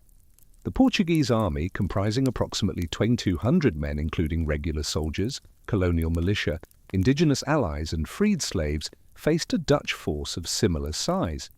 The battle unfolded across hilly terrain near Recife, with Portuguese forces utilizing superior knowledge of local geography to outmaneuver Dutch formations while concentrating firepower at crucial moments. The Portuguese victory inflicted heavy casualties on Dutch forces while capturing artillery and supplies that strengthened Portuguese capabilities for the final assault on Dutch strongholds. By 1654, the Dutch were gone, and Brazil was firmly back under Portuguese control. The Treaty of The Hague in 1661 formally ended Dutch-Portuguese hostilities while establishing territorial arrangements that reflected the new balance of power in Portuguese imperial territories. Portugal retained control over Brazil and several key positions in Asia and Africa, but acknowledged Dutch dominance in Southeast Asian spice production and accepted the loss of territories that had once been crucial components of Portuguese commercial networks. And the treaty required Portugal to pay substantial financial compensation to the Dutch West India Company for territories recovered in Brazil. 4 million guilders, an enormous sum that would burden Portuguese finances for years. The Portuguese Empire had survived, but it was battered, diminished, and facing an uncertain future. Yet just as Portuguese fortunes seemed at their lowest point, something extraordinary was about to happen in Brazil's interior mountains. Gold, vast quantities of gold, and it would transform everything. The 1690s, deep in the mountains of Minas Gerais, Bandeirante expeditions from São Paulo encountered something that would transform Portuguese imperial fortunes, alluvial gold deposits that exceeded anything previously found in Portuguese territories. The initial discoveries occurred in mountainous regions where streams carried flecks and nuggets of gold eroded from underground veins. News of these discoveries spread rapidly throughout Brazil and Portugal, attracting thousands of prospectors, merchants and adventurers who created boom towns in previously uninhabited wilderness areas. The town of Vila Rica, later renamed Ouro Preto, emerged as the center of the gold rush, growing from a handful of temporary shelters to a substantial city with elaborate churches, government buildings and residential districts reflecting the enormous wealth generated by gold extraction. The scale of Brazilian gold production dwarfed previous Portuguese experiences with precious metal extraction. Conservative estimates suggest that Brazilian mines produced over 1,000 tons of gold between 1700 and 1750, approximately 80% of the world's gold production during this period. This unprecedented influx of precious metal enabled Portugal to finance military modernization, colonial expansion, and elaborate construction projects while maintaining favorable balance of trade with other European powers. The gold revenues provided Portuguese monarchs with financial independence from traditional taxation systems, reducing their dependence on noble cooperation while enabling more centralized approaches to imperial administration. Portugal was rich again, fabulously rich, but this wealth would prove both blessing and curse. The discovery of diamonds in the Tijuco region during the 1720s added another dimension to Brazilian mineral wealth, while creating additional administrative complexities. The diamond deposits produced gems of exceptional quality that commanded premium prices in European luxury markets. Portuguese administrators established the Diamond District as a separate administrative zone with restricted access and specialized regulations designed to prevent smuggling while maximizing royal profits from diamond sales. The Crown maintained a virtual monopoly over diamond production, controlling who could mine, where they could mine, and how the gems were marketed.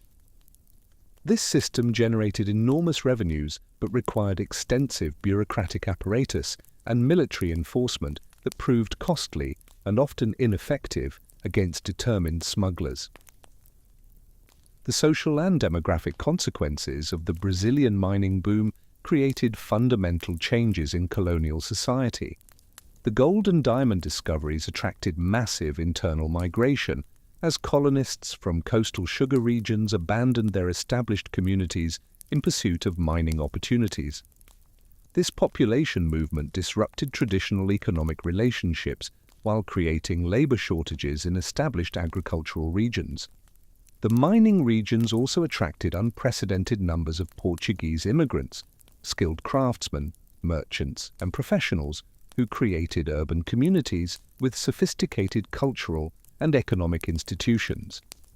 Ouro Preto became one of the wealthiest cities in the Portuguese Empire, adorned with Baroque churches covered in gold leaf and elaborate public buildings that rivaled anything in Lisbon. But this prosperity came at a terrible human cost. The increased demand for enslaved African labor in the mining regions intensified the Atlantic slave trade while creating new patterns of forced migration within Brazil. Hundreds of thousands of Africans were imported specifically for mining operations, working in horrific conditions that resulted in extremely high mortality rates. The wealth flowing to Lisbon was built on African suffering and death, and much of that gold wouldn't even stay in Portugal. The Treaty of Methuen, signed with England in 1703, established commercial arrangements that would profoundly influence Portuguese economic development while creating long-term dependencies. The treaty's provisions eliminated English tariffs on Portuguese wine exports while reducing Portuguese duties on English manufactured goods, creating preferential trading relationships. Portuguese wine, particularly port wine from the Douro region, gained privileged access to English markets, creating a booming export industry that continues today. But the price was steep. English textiles, metalware, and other manufactured products flooded Portuguese domestic markets, devastating local Portuguese industries that couldn't compete with cheaper, better quality English goods. The economic consequences created structural dependencies that would influence Portuguese development for centuries. Portuguese merchants found themselves increasingly dependent on English shipping, credit, and commercial services, while Portuguese consumers relied heavily on English manufactured goods. The treaty's provisions effectively transformed Portugal into a supplier of primary products, wine, cork, agricultural commodities, and a consumer of English manufactures, creating economic relationships that resembled colonial arrangements despite Portugal's formal independence. And where did the Brazilian gold go? Much of it flowed through Lisbon directly to London, paying for English goods and Portuguese debts. Portugal had gold, but England had industry, and in the long run, industry proved more valuable than precious metals. November 1st, 1755, 9:40 a.m. The earth began to shake beneath Lisbon, and for 6 terrifying minutes, the capital of the Portuguese Empire was destroyed. The earthquake, estimated at magnitude 8.5 to 9.0, was one of the most powerful in European history. Buildings collapsed, killing thousands instantly. Survivors fled to open areas, seeking safety from falling structures. And then came the tsunami, 3 massive waves up to 15 meters high that swept across Lisbon's waterfront, drowning thousands who had fled to the harbor.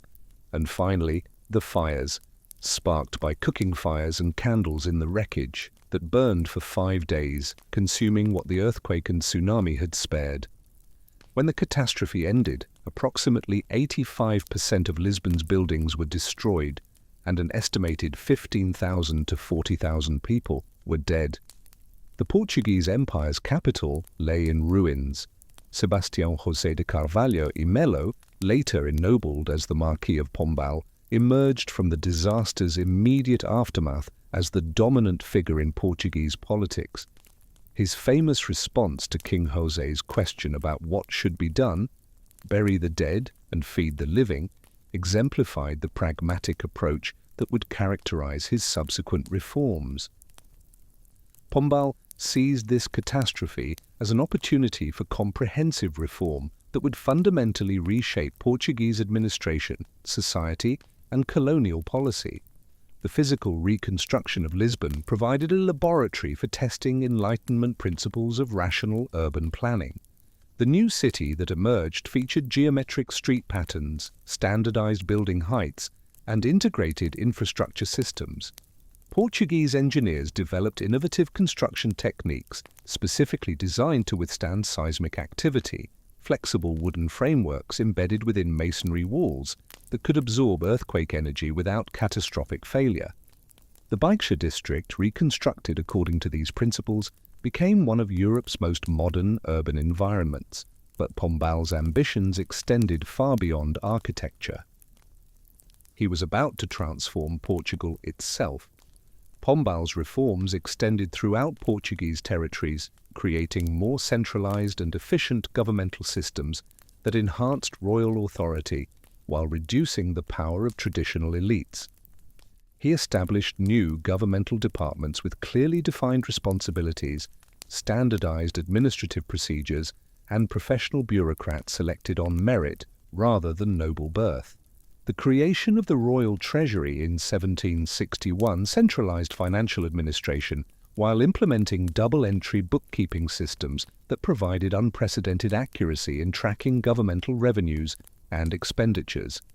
And these innovations enabled Portuguese administrators to monitor colonial performance more effectively while identifying opportunities for increasing imperial revenues through improved tax collection and reduced administrative corruption.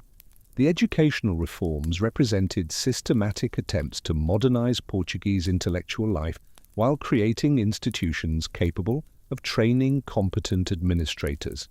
The establishment of the Royal College of Nobles in 1761 provided aristocratic youth with practical education in mathematics, natural philosophy, and modern languages, rather than the traditional classical curriculum. The reform of the University of Coimbra in 1772 introduced new faculties of mathematics and natural philosophy while modernizing medical and legal curricula. These educational innovations created a generation of Portuguese administrators equipped with contemporary knowledge and rational approaches to governmental problems. Portugal was finally joining the Enlightenment decades after the rest of Europe.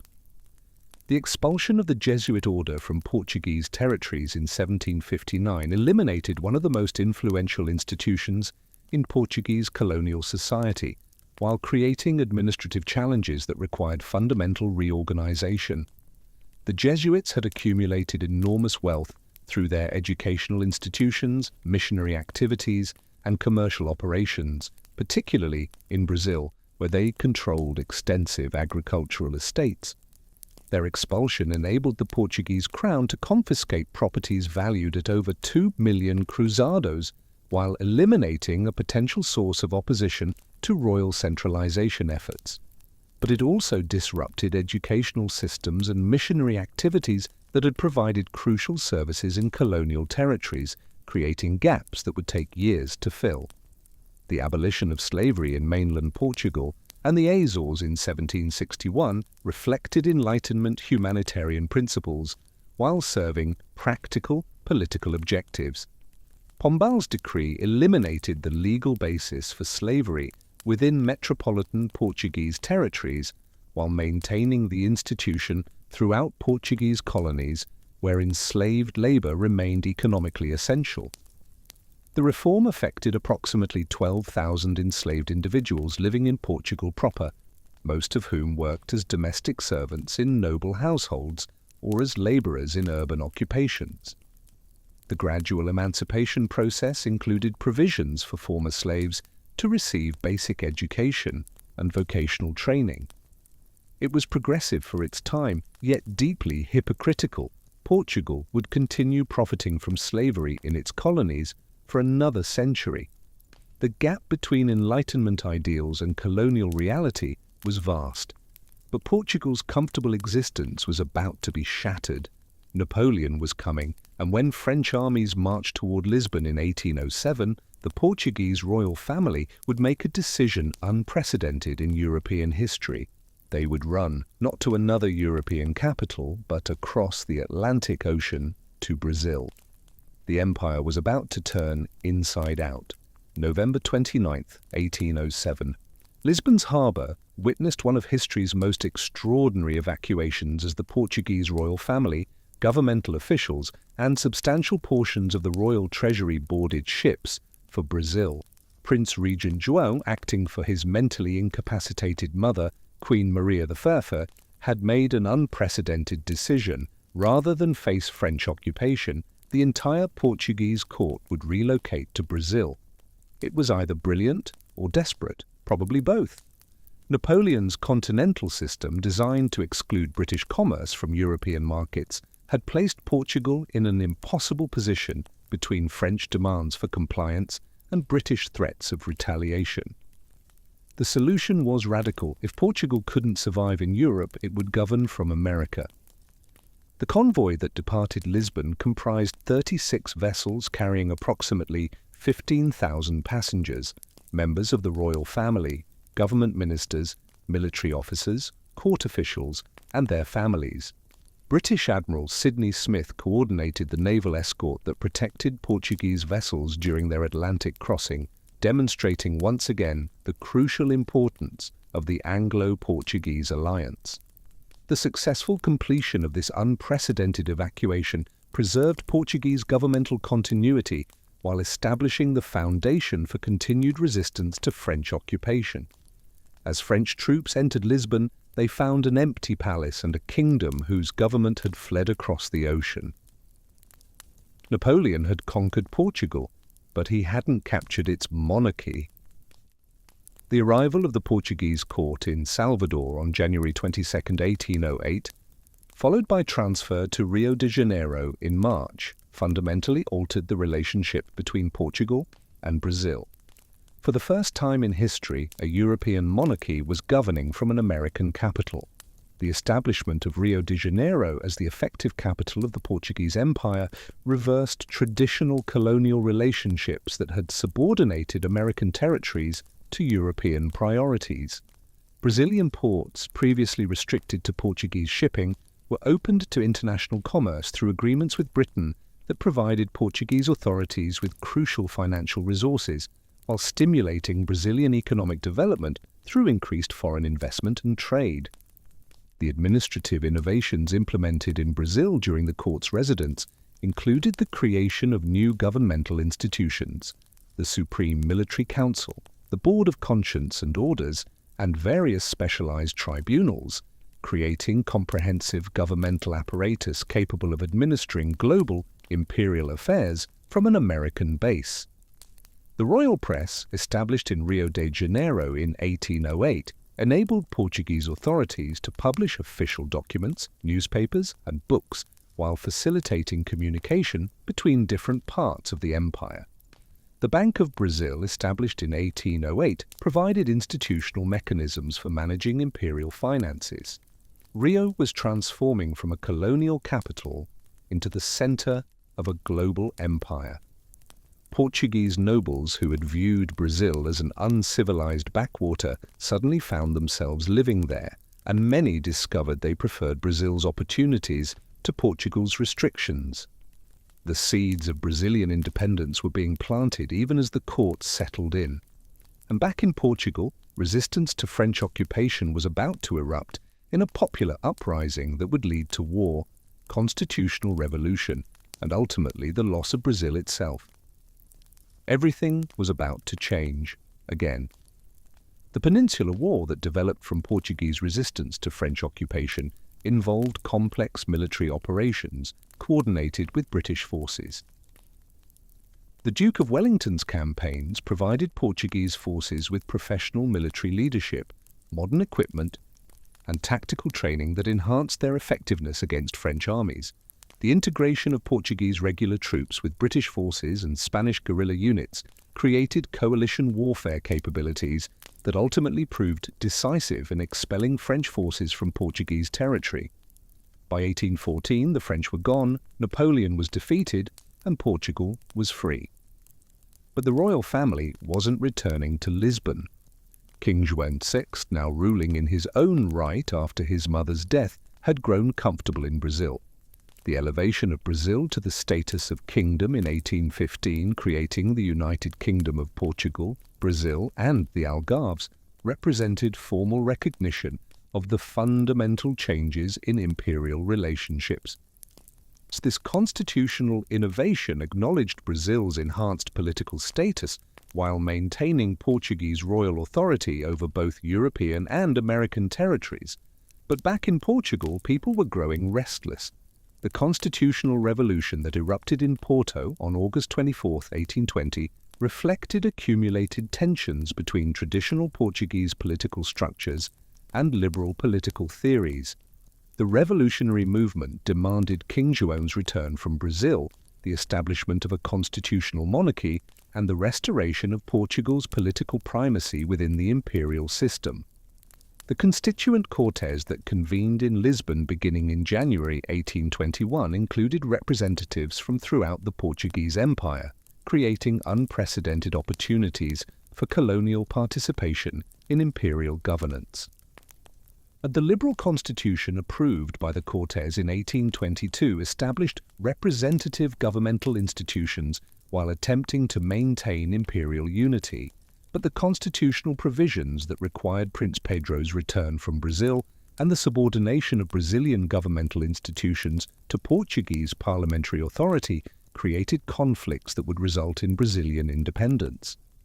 The Cortes deputies, intoxicated by constitutional theories and desperate to restore Portuguese primacy, demanded that Brazil be reduced to its former colonial status.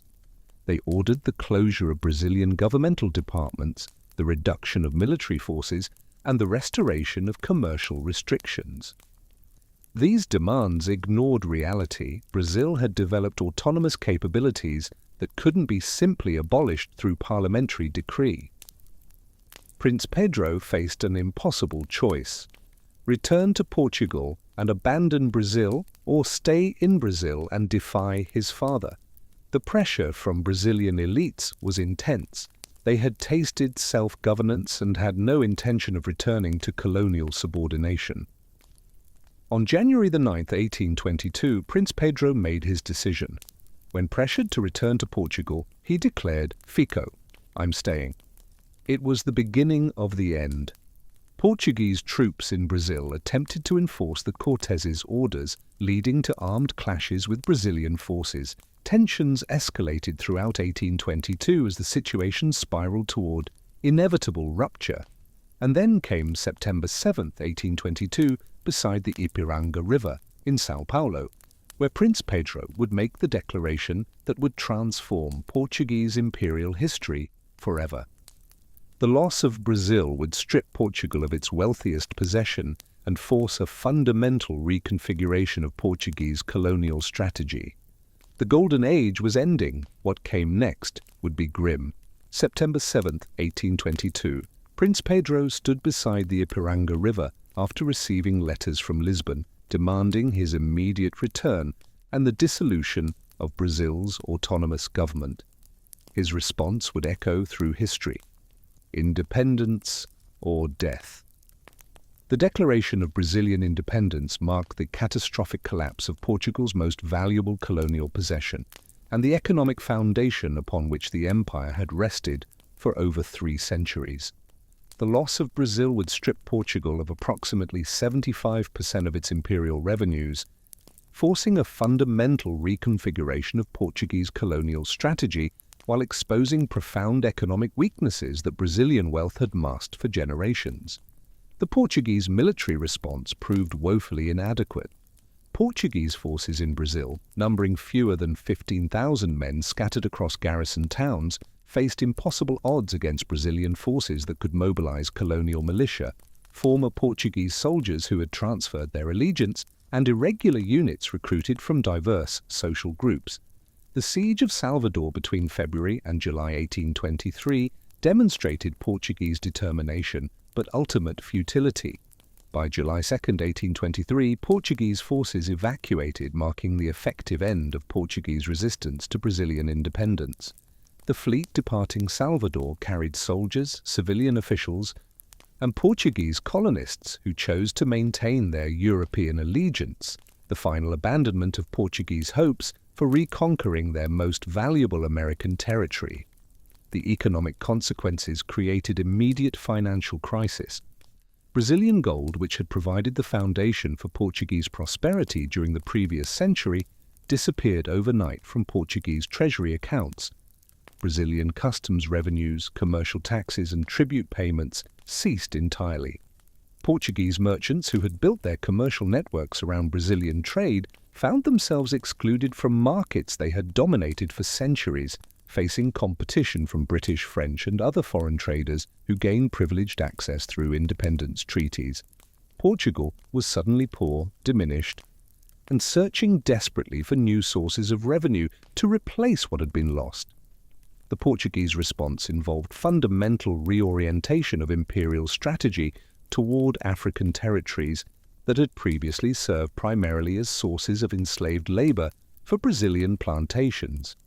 Portuguese officials recognized that Angola, Mozambique, and other African possessions possessed potential for direct economic exploitation that had been largely ignored, while Brazilian revenues provided easier sources of imperial wealth.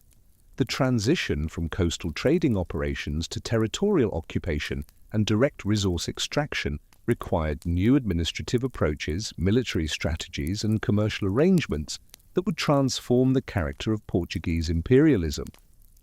Portugal was about to become an African empire, but first it would face a devastating civil war that would further weaken its international position. And in 1890, Britain would deliver a humiliation that would traumatize Portuguese national consciousness for generations. The end was approaching, though it would take another 8 decades to arrive. The gradual Portuguese penetration into the interior regions of Angola during the 1840s and 1850s represented a fundamental shift from traditional coastal trading to systematic territorial occupation. Portuguese military expeditions pushed inland from established coastal bases, establishing fortified positions that could serve as centers for administrative control and commercial operations. These campaigns required new military strategies combining European artillery and firearms with tactics adapted to African terrain, climate, and indigenous military capabilities.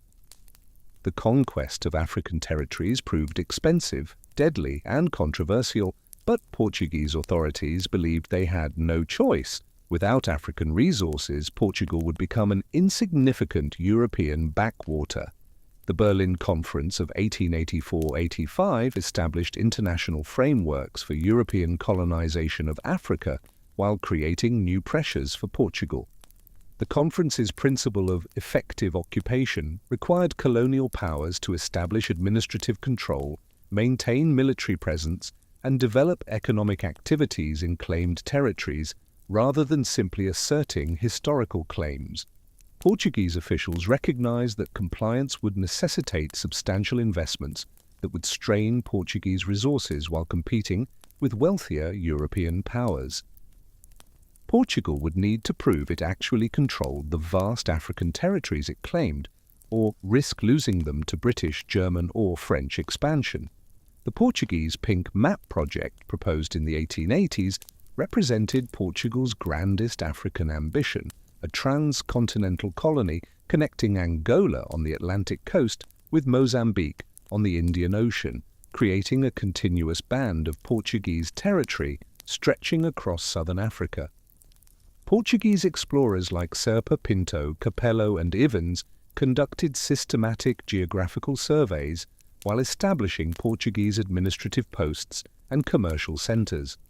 The project captured Portuguese imagination, representing a vision of African empire that could compensate for the loss of Brazil.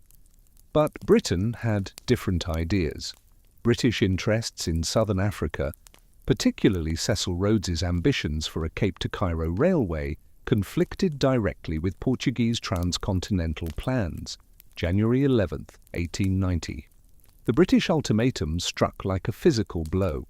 Lord Salisbury's government, backed by the implicit threat of naval action, demanded Portuguese withdrawal from territories between the Zambezi and Cunene rivers within days, effectively destroying the Pink Map project. Portuguese public response was immediate and furious. Crowds burned British flags in Lisbon streets, while newspapers denounced the greatest humiliation in Portuguese history. King Carlos III found himself trapped between British power and domestic outrage, ultimately choosing submission to British demands, while recognizing that Portugal lacked the military and economic resources to resist. The humiliation was complete. Portugal had been forced to abandon decades of exploration and treaty-making by British ultimatum, demonstrating Portugal's reduced status in the new imperial order. The monarchy would never recover from this blow to its prestige, and beneath the surface, revolutionary movements were stirring that would eventually overthrow the monarchy and establish a republic. But even the republic couldn't prevent Portugal's eventual colonial collapse. That would require another 70 years and would come in the form of African liberation movements that Portugal simply couldn't defeat. The establishment of the Estado Novo regime under Antonio de Oliveira Salazar in 1933 brought authoritarian efficiency to Portuguese colonial administration, while implementing ideological frameworks designed to justify continued Portuguese rule. Salazar's government developed the concept of lusotropicalism, portraying Portuguese colonialism as uniquely benevolent and racially harmonious compared to other European imperial systems. This ideology claimed that Portuguese settlers possessed special abilities for cultural adaptation and racial mixing that created multiracial societies characterized by cooperation rather than exploitation. It was propaganda, pure and simple, designed to deflect international criticism of Portuguese colonial practices that differed little from other European empires. The reality was far harsher.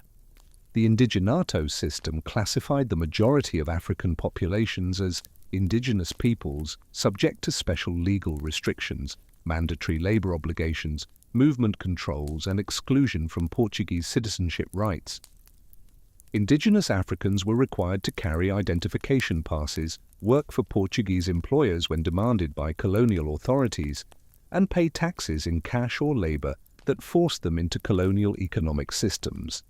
The system created a captive labor force for Portuguese plantations, mines, and construction projects, while maintaining the fiction that Africans participated voluntarily. It was slavery, by another name, dressed up in legal language to satisfy international observers. February 4, 1961, the outbreak of armed resistance in Angola marked the beginning of Portuguese colonial wars that would consume enormous resources while ultimately forcing the abandonment of African territories. The initial uprising in Luanda, organized by the MPLA, Popular Movement for the Liberation of Angola, involved coordinated attacks on Portuguese administrative buildings, police stations, and military installations. Portuguese security forces responded with massive retaliation, aerial bombardment of African neighborhoods, mass arrests, and summary executions that killed thousands of civilians while failing to eliminate resistance. The expansion of armed conflict to rural northern Angola during March 1961 created a different type of warfare that tested Portuguese military capabilities while revealing the extent of African opposition. The extension of armed resistance to Portuguese Guinea in 1963 and Mozambique in 1964 created a three-front colonial war that exceeded Portuguese military and economic capabilities. At the height of the conflicts, Portugal maintained approximately 150,000 troops in African territories, nearly 40% of Portuguese military-age males, consuming over 40% of the national budget. The human costs included over 8,000 Portuguese military deaths and tens of thousands of wounded veterans who returned to Portugal with physical and psychological trauma. Portuguese society was bleeding, economically exhausted, and increasingly opposed to wars that seemed unwinnable. The young Portuguese officers serving in Africa, educated, professional, exposed to modern political ideas, were growing increasingly convinced that the colonial wars couldn't be won through military means and that their continuation threatened to destroy Portuguese democracy itself. They were about to act.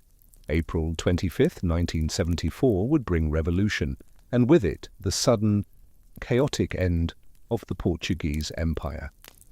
April 25, 1974, 12:20 a.m., a Portuguese radio station played Grandola Vila Morena, a folk song banned by the Estado Novo regime. It was the signal. Within hours, Portuguese military units led by the Armed Forces Movement, middle-ranking officers who had served in Africa, seized control of Lisbon, toppling the Salazar dictatorship in a bloodless coup. The Carnation Revolution, named for the flowers placed in soldiers' rifle barrels by celebrating crowds, ended 48 years of authoritarian rule. One of the revolution's primary objectives was immediate: end the colonial wars that were destroying Portugal. The new government moved quickly, beginning negotiations with African liberation movements for the transfer of power. The decolonization process that unfolded during 1974-75 was chaotic, violent, and traumatic. The Alvor Agreement, signed in January 1975, attempted to create coalition governments in Angola, but competing liberation movements, the MPLA, FNLA, and UNITA, soon descended into civil war, each supported by different foreign powers: Soviet Union, United States, China, South Africa. Portuguese forces, caught between competing factions while attempting to maintain order during the transition, ultimately withdrew from Angola in November 1975 without successfully transferring power to any unified government. Similar patterns unfolded in Mozambique and Guinea-Bissau, though with somewhat less violence. The mass exodus of Portuguese settlers from African territories during 1974-76 created one of the largest refugee movements in modern European history. Approximately 500,000 Portuguese settlers, known as retornados, abandoned their homes, businesses, and possessions in Africa while fleeing to Portugal. Most arrived with nothing but the clothes they wore and a single suitcase, having lost everything to hurried evacuation or confiscation. The integration of retornados into Portuguese society created enormous social and economic pressures while contributing to political instability during Portugal's transition to democracy. Portugal, a poor country barely recovered from dictatorship, suddenly absorbed hundreds of thousands of refugees requiring housing, employment, and support. The transfer of Macau to Chinese sovereignty on December 20, 1999, marked the final chapter in Portuguese imperial history. The negotiations, conducted over several years between Portuguese and Chinese authorities, created frameworks for maintaining Macau's economic and social systems while acknowledging Chinese sovereignty. The one country, two systems arrangement enabled Macau to maintain its distinctive character while integrating into Chinese administrative structures. The handover ceremony brought together Portuguese President Jorge Sampaio and Chinese President Jiang Zemin in a symbolic conclusion to over 4 centuries of Portuguese presence in Chinese territory. Unlike the chaotic decolonization in Africa, Macau's transfer was peaceful, orderly, and carefully negotiated. From 1139 to 1999, 860 years of history, from Afonso Henriques proclaiming himself king on a dusty battlefield to the final lowering of the Portuguese flag in Macau. The Portuguese Empire had been the first global empire and the last to end. It had brought untold wealth to Portugal while inflicting immeasurable suffering on millions of enslaved Africans and colonized peoples. It had produced remarkable feats of navigation and exploration while committing terrible atrocities in pursuit of profit. It had connected continents and cultures while imposing European domination through force. The legacy remains complex, contested, and deeply relevant to understanding our contemporary globalized world. The story of Portugal reminds us that empires rise and fall, that small nations can achieve great things, and that the consequences of imperial ambition echo across centuries. Subscribe to Flow of History to explore more stories of empires that shaped our world, because understanding where we've been helps us navigate where we're going.